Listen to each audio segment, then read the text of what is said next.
Here's a quick and dirty book review of a book called The Silence of the Girls by Pat Barker and what I really thought of the book.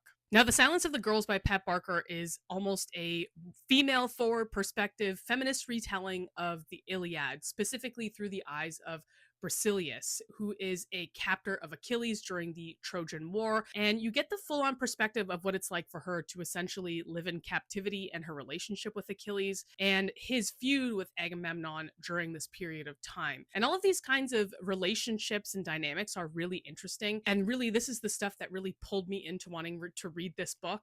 But there was a lot of narrative choices and writing style that I just couldn't get past that made me really love this book. One of the things that really bugged me about this book was how modernized the language was. And I don't really know how to say that any other way. There was just some things that the characters would say, even though this is a myth. And yes, these characters don't actually exist. And it's not necessarily historically accurate per se, but what I'm saying is this poem is so old and it comes from such a time that the language was so different. So when they say things like cheers mate or rubbish, it kind of comes off really weird. The other thing about this book that kind of annoyed me was the writing style. And even though I read the whole book from cover to cover and I didn't find it difficult to get through, I sort of felt like I was reading a very winding narrative that was meant to capture the inner monologues of Briseis as she's going through this period in her life.